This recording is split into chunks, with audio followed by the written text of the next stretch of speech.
So I'm delighted to kick off this conversation with New Public's Adit Dhanushkodi, Blaine Cook, Sam Liebeskind, and Trei Brundrett, or who I call Team Roundabout. And so many here who are with us today, also watching this video, probably know well that New Public has been a leader in the pro-social tech space for years, early on identifying what it is people want from their digital civic spaces, learning from mods or community stewards, what makes online forums thrive, and then building tools to foster discovery and discourse. So the New Public is truly unique, I think, in how they combine research, collaboration, and actual tool building, all to support healthy civic pluriverse. So it was really exciting last year, I think it was, that we learned that they were taking all that research base and collaborative approach to build an actual platform, which we get to learn about today. Since we just want to get to it, I will not make individual introductions, but you can see in the event doc, everyone's truly impressive bios. One of the folks here is the guy who invented OAuth, which even I knew was a thing. So I will just say, welcome, Team Roundabout. Thank you for being here. And Sam, we are going to start with you. So if you can tell us about the genesis of Roundabout. So what made New Public take the leap to build a platform? Sure. Thank you for having us, and thank you everyone for being here. You gave a great overview of New Public, so I won't talk much about that. I'll just sort of pick up from where you left off. So in the summer of 2024, so a couple years ago, we began to more deeply think about online spaces for local communities specifically, and how people in rural counties, suburban towns, and urban neighborhoods come together to share information and support online. And at that time, we were seeing a number of trends converge. The decline of local newspapers, and a study from Pew that had just come out that was showing that more than 50% of Americans get local news from online forums, more than local newspapers. Personal experiences that we were having on local Facebook groups and Nextdoor, confirmed by some data from the Neely Center's social media index, and countless online memes about what was happening on Nextdoor, and people sort of not happy with their experiences there. In a general sense from our team and people we were talking to, that folks were hungry for offline connection and the power that online tools had to bring people together offline as well. Um, Also at that time, we had just completed a big study of Front Porch Forum, which folks here may be familiar with. It's a regional platform in and around the Vermont area. And part of what that research showed was that it was having a tremendous impact on the local communities that it was serving. And they had made some really intentional design decisions about that platform. We had talked to them about, potentially expanding Front Porch Forum, but they were really focused on just serving that area well. And so we actually initially didn't set out to build a platform. Like that was really the last thing that we honestly wanted to do. It's hard, it's expensive. And so our first approach into this was, what are some things that we could do short of building an entirely new thing that you have to migrate people to, that could try and change the dynamics in these spaces. One of those experiments involved convening a group of admins of local Facebook groups and Discord servers and a Nextdoor group, to experiment and share best practices with one another. So that was this theory of, if you change nothing about the actual software, the technology, the built environment, could you change the dynamics just through norms and stewardship practices?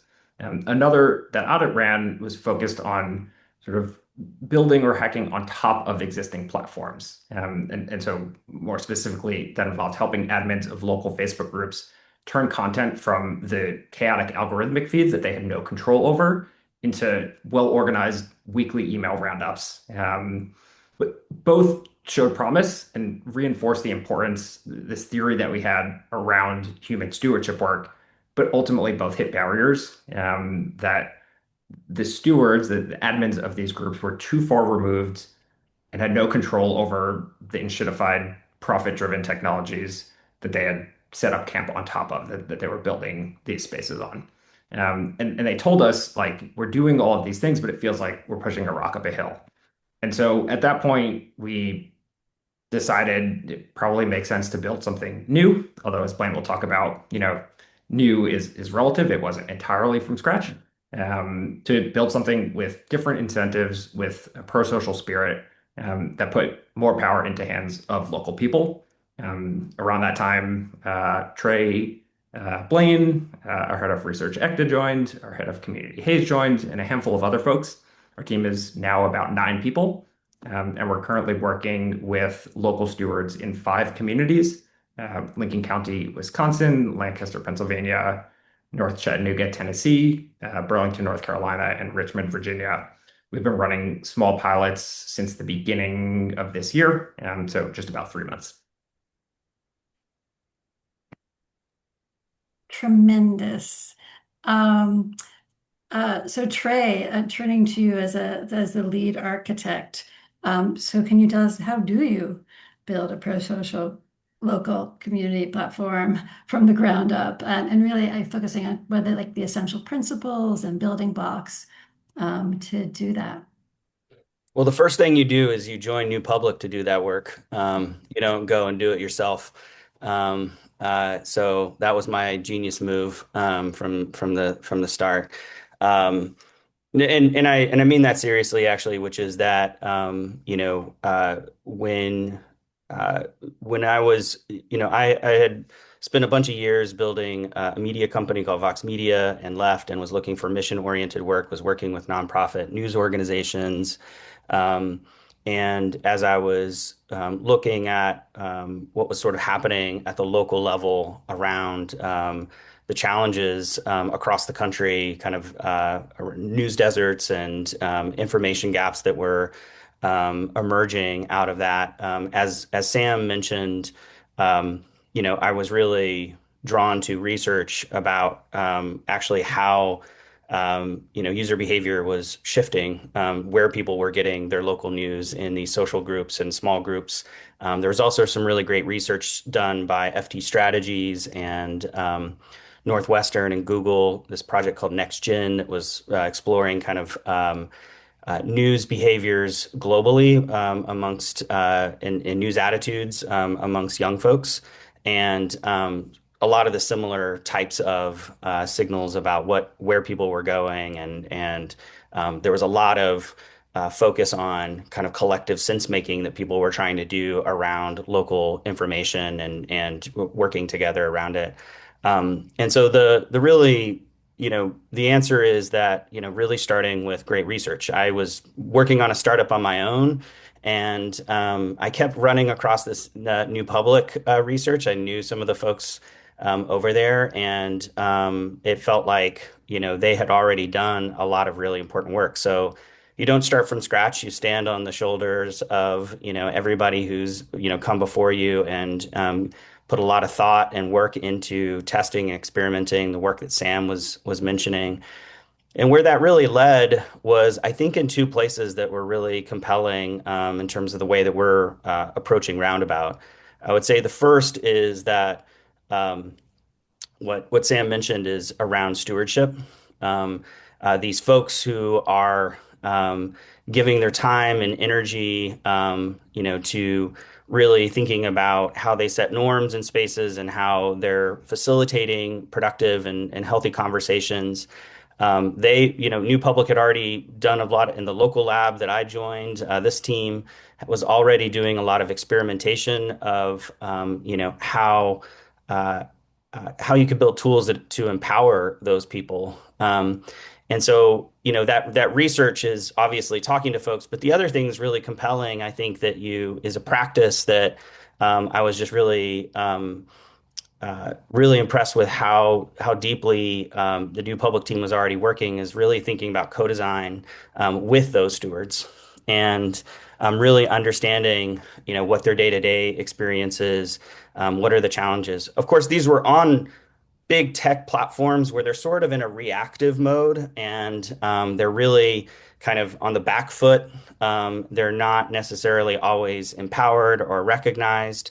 And so our idea was, how do you combine this more kind of proactive empowerment of these stewards with really a pro-socially designed platform, not only what the user experience is for the community members that we're providing, but for those stewards as well, that really together, you put those pieces together, the pro-social design and this sort of local stewardship really comes together to be what the product is all about.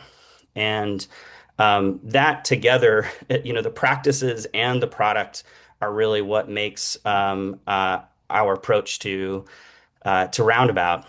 And I think, it'll be fun to show you some of the ways that that's coming to life in the digital products. But one of our teammates, it's not here, Hayes, who's and Anna Michelle, who work with our stewards, are also thinking a lot about how do they support the stewards, train them, give them feedback, and help them connect. And I just want to add one other thing that's just so important, for what we're doing.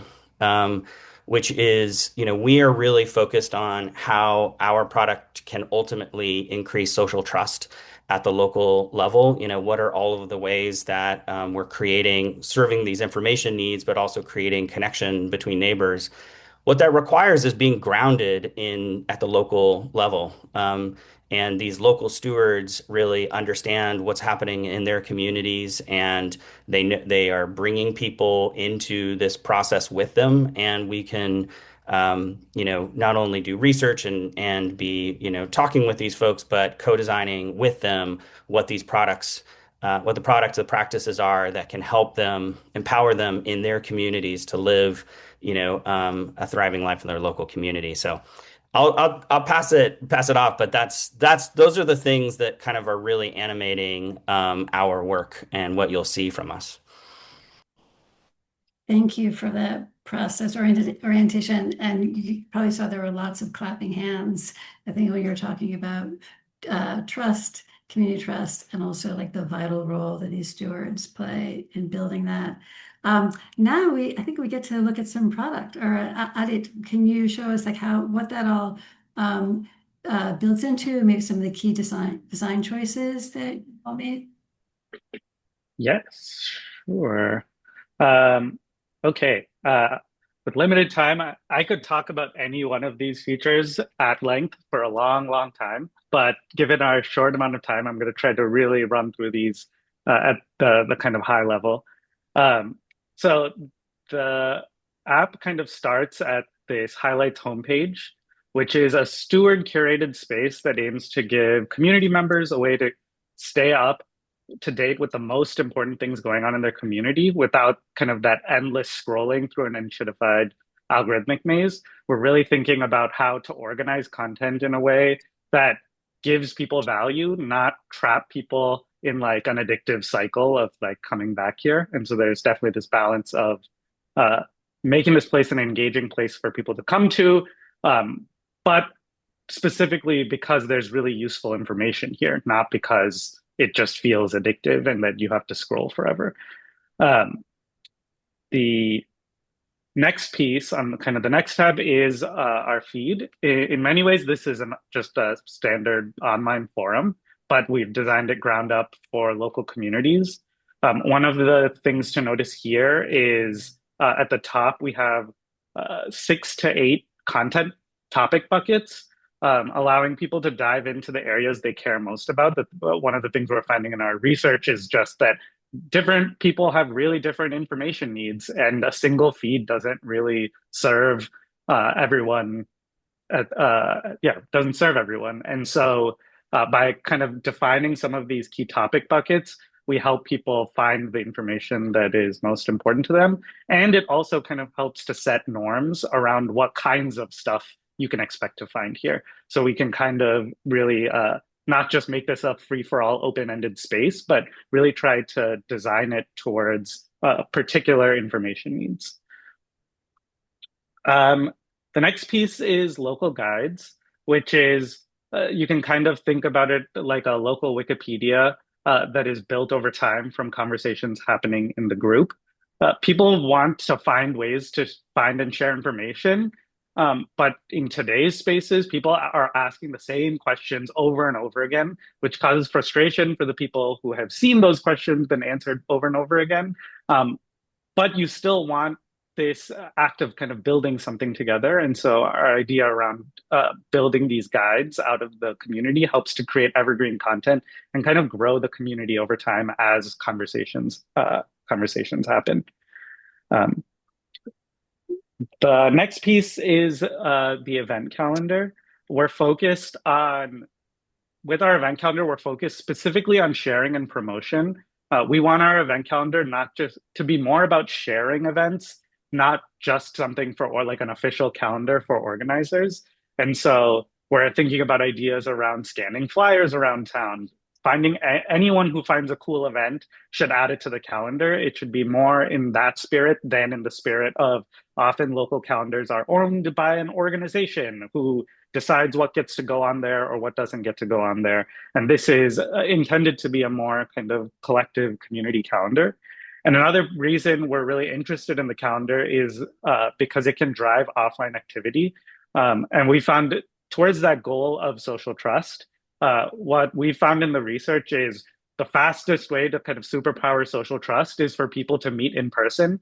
And so if you go to an event, meet in person, when you come back to the online space, you'll have way better interactions just because you've already improved kind of that baseline social trust. Next piece is an email newsletter so that community members can get a human curated roundup of everything that's happening in their community. We're finding in our research that different people have very different preferences for how they want to consume content and the pace at which they want to interact. And so we're experimenting with surfaces like this that can happen on a weekly or maybe a bi-weekly moment that shows up, gives people a limited amount of things to catch up on, and then move on with their day. And so you can interact. You don't have to come to the app every day and scroll to interact. And we want surfaces like these to actually serve community needs, not just be engagement bait to drive clicks. So like actually putting useful content here, not just putting the title and then see more, and then you have to go into the app to go find it, but really try to make this surface really useful on its own. And then the final piece here is just moderation, is our moderation approach. Our moderation approach involves pre-moderation against a really specific community agreement that everyone signs when they join the group. So if someone typed this out and tried to post it, you'd get a little message here that asks you to check your post and edit it. But we always want to give the option to allow a steward or basically to get manual review. And a lot of Facebook groups actually already do this where they make everything approved. You have to post every post that you make must be approved. And so we're trying to find this balance between reducing the amount of effort. We don't want stewards to spend all of their time in this reactive mode of there's a bunch of posts here and then I have to take them down or I have to go moderate them. And so we're trying to find this balance of an automated system that kind of takes care of some of the egregious rule violations and leaving some of the more gray area options more towards to the steward. So we're trying to limit what the steward really has to take care of. And so if you went and updated your text here to try to make it more specific and less personal attacks, then you would get a little message that tells you where your post is going to show up. So we're automatically trying to put it into some of these content buckets, but you as a user still have an option to kind of remove it, say, actually, I don't want this to show up in the updates and info channel. That's not where I think it belongs. So some balance of kind of human intervention in all of our automated systems. That's all I have. Wow. I don't know where to say. First of all, it's beautiful. And I think other people were telling me there's so many great features to it. But the last one also is just kind of a brilliant combination of multiple things we know about prosocial design. I've never seen it. Yeah, wows all around. We do a couple more questions before we go into breakout groups. And because I think a lot of people were curious, Blaine, about how you all are trying to integrate this into the Fediverse using IET protocol. So could you talk a little bit about that, Blaine, the challenges? And I think we'll see if you can squeeze, and I think you're using AI to help you with those challenges. For sure. Yeah, so I think my background is very much in sort of the decentralized internet world. It's something that I think I and New Public care a lot about. Um, we don't with this product, we really wanted to center the local communities, and it's not at all clear what decentralization means yet. So we have some theories. Like the events calendar, I think is definitely a place where we don't want to sort of monopolize an events calendar. We want to be part of a bigger ecosystem. So that's one place where we could imagine this working. But as we were starting out to build this, we just thought building on App Proto made sense to preserve optionality and kind of just have that infrastructure. And I think it would be how did I put it in the summer? Like I think if New Public basically created an online platform for local communities that was essentially just a new monopoly, we wouldn't have sort of achieved the goals that we were trying to achieve. So, besides that, I think App Proto is just an amazing architecture. Like this is how you build social software. So it's a protocol that was designed from the ground up to really support that, and that's been really proven out by our experience. So it's been really great, even though we're not yet connected to the wider App Proto network. It's been great, and there's a bunch of pieces that I think have surfaced in interesting ways. So, for example, our scheduled post and our auto moderation, the Empathy Bureau backend tool are designed in such a way that they're reusable by other people that are building on top of App Proto. So it becomes this sort of reusable, repurposable architecture. And then, yeah, just on briefly on the AI point. So obviously we're using LLMs for the auto moderation and the auto categorization, but it's a very specific usage, and we're actually working with an organization called Zentropy that have really great sort of labeling models, and that's been really amazing to use some of those, and they're all privacy preserving, and it's a really limited use of AI there. And then there's obviously the vibe coding sort of Claude tooling aspect. When we started to build this, I was the only developer on it. We've since hired another developer, but the technology part of the organization is two people. Depending on how you count, we've got 15 people in total, and I think that's the right balance because this is a social project. We shouldn't be technology focused. We shouldn't be oriented towards technology as the determinant of all of this. And LLMs really like the tools now are amazing, and there's no way that we could have built all of this if we'd had to type all of the code by hand, and certainly not in 4 months, which was the initial build time. So that's just been huge for us as a nonprofit and as sort of a scrappy values driven startup. Here, one reason to like AI. So Trey, do want to have us let us go to Q&A, but Trey, can you kind of very briefly tell us where we're going and particularly or really how do you imagine keeping Roundabout sustainable and true to its values? Yeah, I mean, it's real early for us. We're a startup, 0 to 1 startup. So the stage that we're at right now is figuring out a product. I mean, these are a bunch of really awesome ideas and dreams and hopes that we have, and not just ours, but what we've heard from community members and from stewards. But of course, putting it all together, we have to figure out something that works and that is valuable to a lot of people in the local community, get some traction with that. And so we're kind of at that stage right now of making sure that we have something that people love. That's what we're here for, is to build something that a lot of people find valuable and want to use, and that can be valuable to lots of different communities. If we have, if we earn the privilege of, that working and growing, we are doing a lot of thinking about, what are models that make it sustainable to compensate stewards for their time and energy and labor in these spaces. And so we're really inspired by some of the models that have worked. Sam mentioned Front Porch Forum earlier. We also have seen a lot of value in kind of membership programs for some smaller kind of nonprofit news organizations or independent organizations around membership. And we also think local sponsorship, advertising is a dirty word in the like larger kind of like data munching version of it.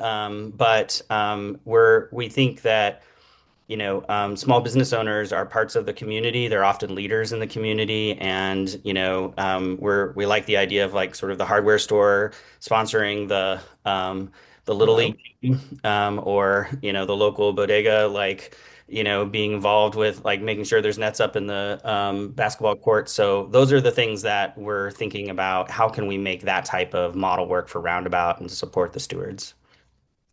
Fantastic.